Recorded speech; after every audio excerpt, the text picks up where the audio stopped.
Hello good morning students. आज हम class 10 में विज्ञान विषय में जीव विज्ञान पढ़ते हैं। जीव विज्ञान का अभी पहला पार्ट ही चल रहा है। उसी में आगे एक हमारे परीक्षा में बहुत इंपॉर्टेंट पूछा जाता है कि पाचक रस क्या होते हैं, इनका क्या कार्य होता है, यानी पाचक रस से हमारे भोजन में किस प्रकार मदद करते हैं, यानी भोजन को पचाने में किस प्रकार सहायता करते हैं, ये पढ़ते हैं आज के टॉपिक में। पहला है भोजन में यानी पचाने वाला पाचक रस लार। अब लार अच्छे से समझते हो। लार जो है ये भोजन को निगलने में मदद करता है या सहायता करता है, और कार्बोहाइड्रेट को पचाने में भी लार भूमिका निभाता है। और सबसे इंपॉर्टेंट कि लार में कौन सा एंजाइम पाया जाता है, तो लार में टायलिन एंजाइम पाया जाता है जो हमारे भोजन में मंड को शर्करा में परिवर्तित करता है। यानी लार में पाया जाने वाला टायलिन एंजाइम या लार से स्रावित टायलिन एंजाइम भोजन की मंड को शर्करा में परिवर्तित करता है। तो कई बार क्वेश्चन आता है कि लार को यानी लार जो है भोजन में क्या काम करता है, तो आप बताओगे लार में टायलिन एंजाइम स्रावित होता है या लार से टायलिन एंजाइम स्रावित होता है जो मंड को शर्करा में परिवर्तित करता है। या पूछते हैं कि भोजन देर तक चबाने से मीठा क्यों लगता है, तो आप बताओगे लार में टायलिन एंजाइम स्रावित होता है जो भोजन को यानी मंड को शर्करा में परिवर्तित कर देता है, जिससे भोजन स्वाद में मीठा लगने लगता है। ये था पहला पाचक रस। अब पढ़ते दूसरा जठर रस, यानी जठर रस। दूसरा पाचक रस जठर रस भी भोजन को पचाने में मदद करता है। तो जठर रस जठर ग्रंथियों से स्रावित होता है और जठर रस में आपके HCl यानी हाइड्रोक्लोरिक अम्ल और रेनिन एंजाइम तथा पेप्सिन एंजाइम्स उपस्थित रहते हैं। यानी जठर रस में हाइड्रोक्लोरिक अम्ल, रेनिन एंजाइम, पेप्सिन एंजाइम्स उपस्थित रहते हैं।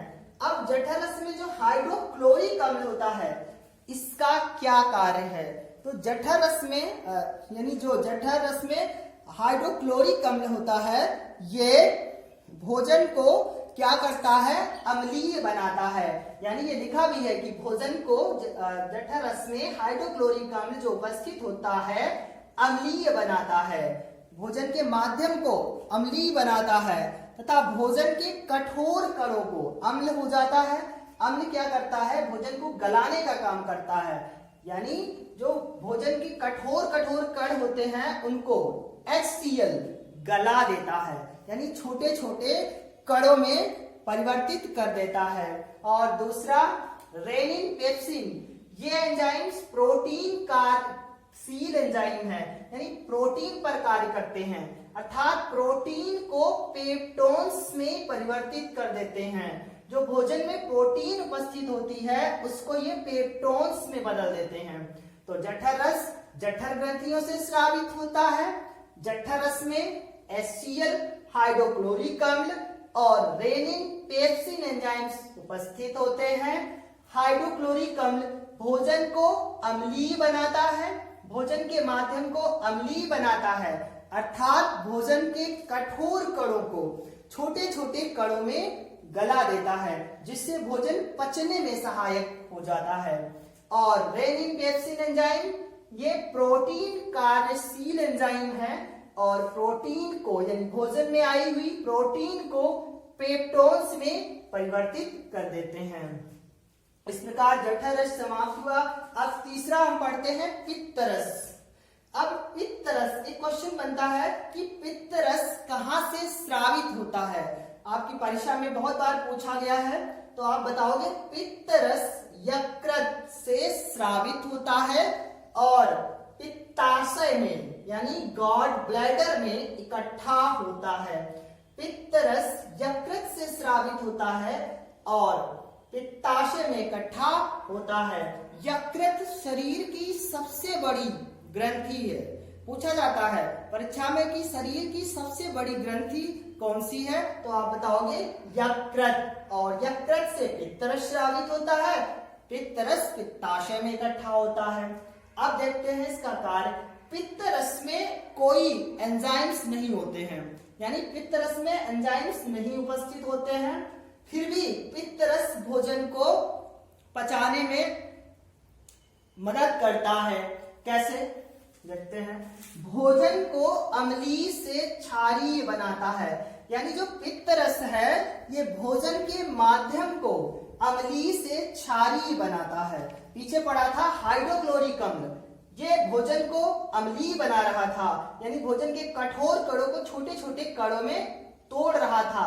अब पित्तरस में पढ़ते हैं कि पित्तरस जो है भोजन को अम्लीय से क्षारीय बनाता है, यानी भोजन के माध्यम को अम्लीय से क्षारीय बनाता है, जिससे भोजन पचने में क्या होता है, सहायता मिलती है, या भोजन पचने में सहायक होता है। अब तीसरा हमारा पाचक रस है अग्नाशयिक रस। तीसरा क्या है, अग्नाशयिक रस। अग्नाशयिक रस अग्नाशय से स्रावित होता है, यानी अग्नाशय से निकलता है, ऐसे कह सकते हो। अग्नाशयिक रस अग्नाशय से स्रावित होता है और इसमें कौन कौन से एंजाइम्स, ट्रिप्सिन, लाइपेज और तीसरा एमाइलॉक्सिन एंजाइम्स उपस्थित होते हैं। यानी अग्नाशयिक रस में ट्रिप्सिन एंजाइम, लाइपेज एंजाइम, तीसरा एमाइलॉक्सिन एंजाइम उपस्थित होते हैं।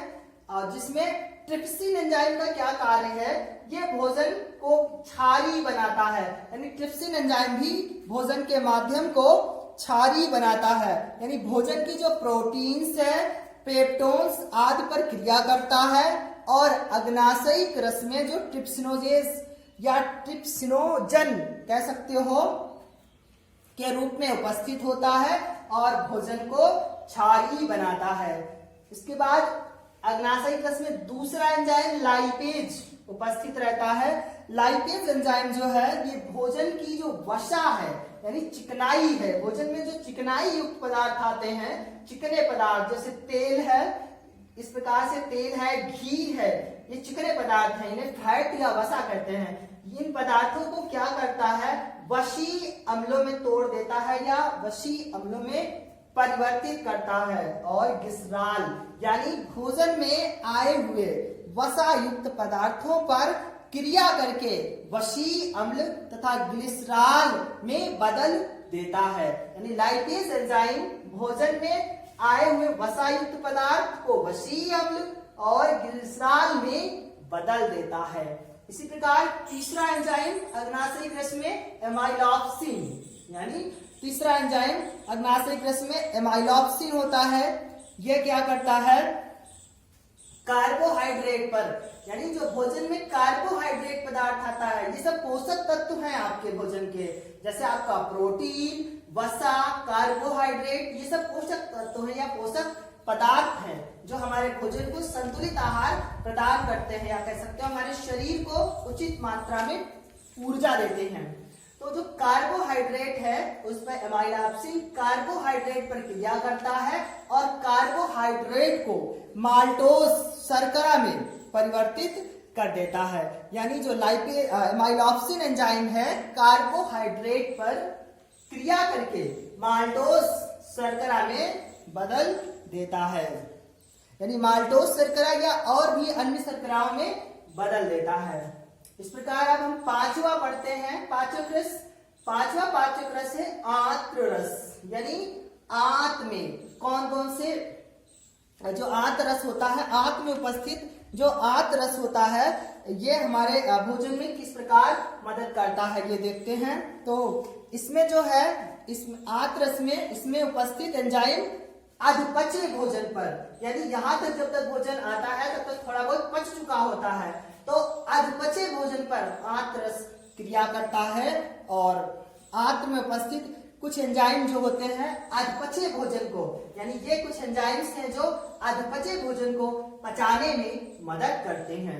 जिसमें से पहला हम पढ़ते हैं सुक्रेज। ये लिखा भी है सुक्रेज शर्करा को ग्लूकोज में, जो हमारे भोजन में शर्करा आती है उसको ग्लूकोज में बदल देता है।